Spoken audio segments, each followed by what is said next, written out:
नमस्कार दोस्तों, मैं Hemant Tandon, mutual fund distributor Kanpur से। मैं पिछले 25 वर्षों से अपने निवेशकों का विभिन्न तरीकों से म्यूचुअल फंड में इन्वेस्टमेंट का ध्यान रख रहा हूं और उनकी फाइनेंशियल नीड्स को पूरा करने की कोशिश कर रहा हूं। तो आज का दोस्तों हम लोगों का डिस्कशन का टॉपिक है एसेट एलोकेशन। एसेट एलोकेशन कहते किसे हैं या ये होता क्या है? जैसा कि उसके नाम से प्रतीक हो रहा है, assets, different type of assets में अपनी इन्वेस्टमेंट्स को एलोकेट करना।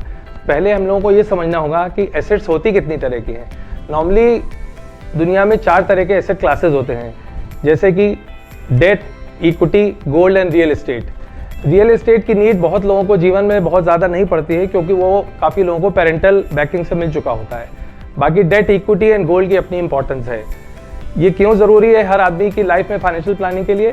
क्योंकि हर डिफरेंट एसेट क्लास का अलग अलग पीरियड में, डिफरेंट इकोनॉमिक साइकिल्स में अलग अलग रिएक्शन होता है और अलग अलग उसका रिस्क एपेटाइट होता है।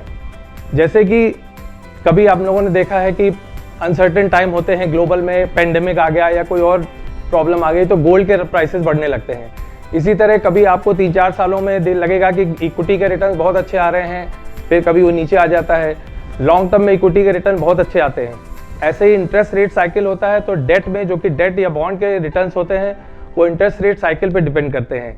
कभी इंटरेस्ट रेट पीक आउट होते हैं, बहुत ऊपर जाते हैं, और कभी इंटरेस्ट रेट कभी काफ़ी नीचे आ जाते हैं, जैसे कि आजकल है। तो मुझे लगता है कि हर व्यक्ति को अपने जीवन में फाइनेंशियल गोल्स की नीड्स के लिए डिफरेंट एसेट क्लासेस में निवेशित रहना बहुत ही ज़रूरी है। अब आप इसे कैसे कर सकते हैं, उसके भी कई तरीके हैं। अगर आदमी खुद इतना जागरूक है, नॉलेजेबल है, तो या तो आदमी खुद डायरेक्ट शेयर्स में खरीदे, डायरेक्ट बॉन्ड में लगाए या गोल्ड में खरीदे। लेकिन उसकी नीड्स और गोल फ्यूचर में कब कैसे आ रहे हैं और उसमें कैसे रीबैलेंसिंग करना है, ये सब उस आदमी को समझ पाना कई बार बड़ा मुश्किल हो जाता है।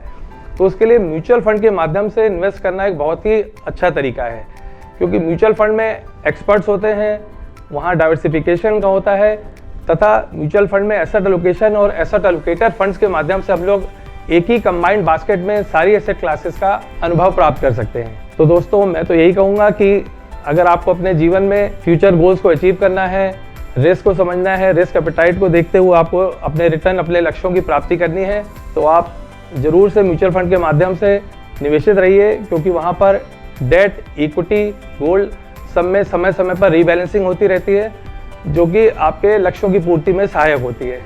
आज के लिए इतना ही काफ़ी। धन्यवाद। Happy investing. An investor education initiative by HDFC Mutual Fund. Mutual fund निवेश बाजार के जोखिमों के अधीन है। योजना से जुड़े सभी दस्तावेजों को ध्यान से पढ़ें।